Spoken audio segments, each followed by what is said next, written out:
Thank you very much for the offer for this amazing presentation. Really enjoyed everybody that I've followed, and it's kind of interesting to see that I have an artistic value, but somebody else is expressing my artistic interests. So I'm speaking to the Department of Visualization. I have an amazing collaboration currently with faculty and students at the Department of Visualization. And I have been incorporating and using virtual reality and simulation for nursing students. So I'll go ahead and just pass by the next couple of slides to kind of say, I always say I have no conflict of interest because we are talking about things that we have been doing.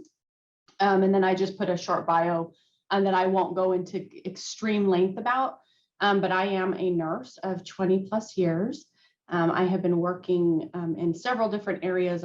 My main focus has been obstetric nursing, and I am currently a clinical assistant professor with the College of Nursing.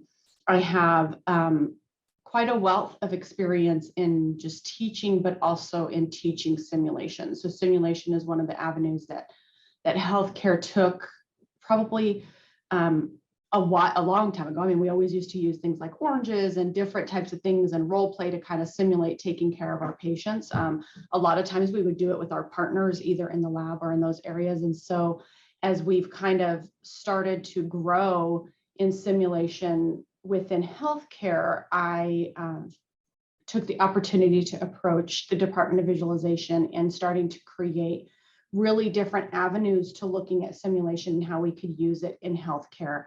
To be continuous, to be able to have those experiences that aren't really swayed by human performance. And so we have been exploring several different options with virtual reality in simulation for nursing students. So our first project that we kind of started working on was what we call an Antepartum 360 video.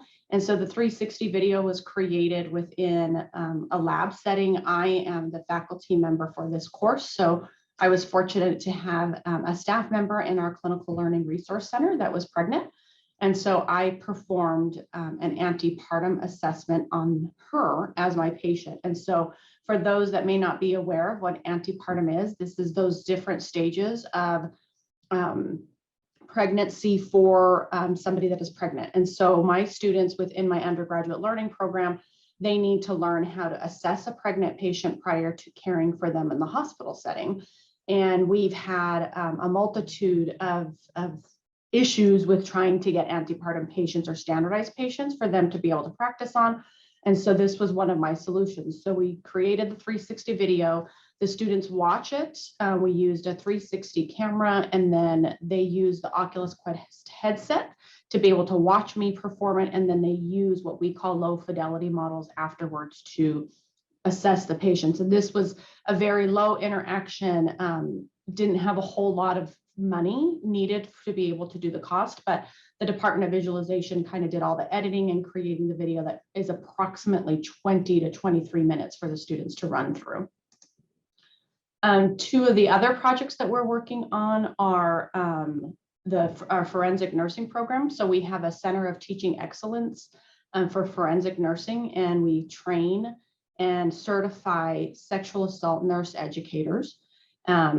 And this is an area that, of course, is a very vulnerable population because they've just had issues with a sexual assault or abuse.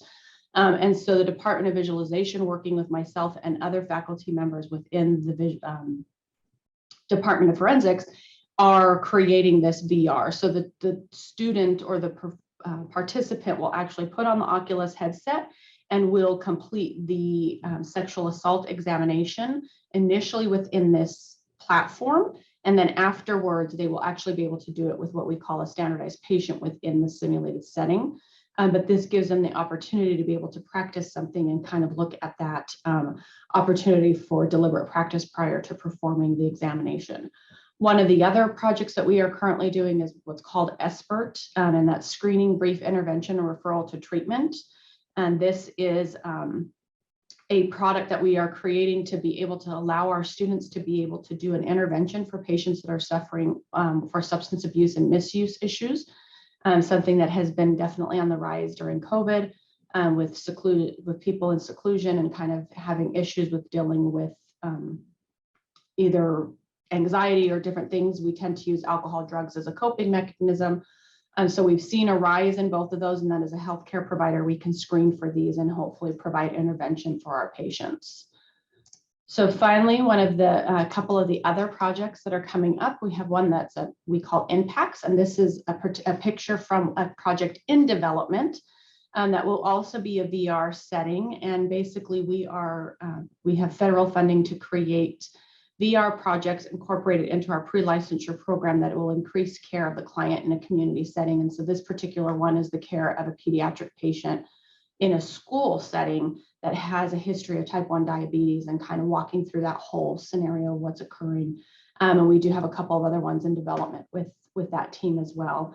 And lastly, we have one that we are working on with other members of the Department of College of Architecture to create a postpartum hemorrhage that we will hopefully at some point be able to kind of transfer into a interprofessional type of simulation.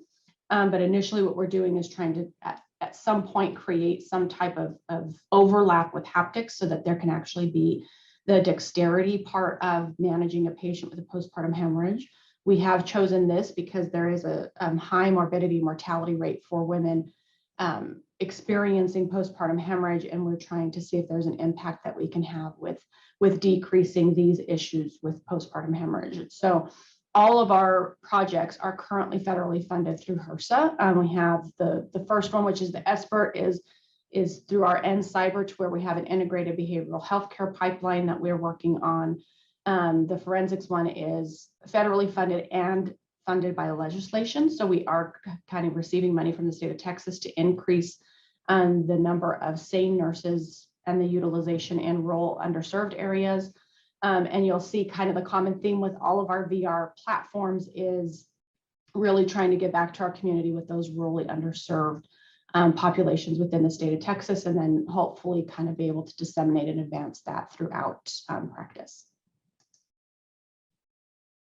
I think I talked really fast just to try to catch us up. I apologize. So the art part of it is all Department of Visualization. It's just my ideas that I'm putting into with the Department of Visualization, but the students and the faculty at the Department of Visualization are truly the creators of all of the platforms.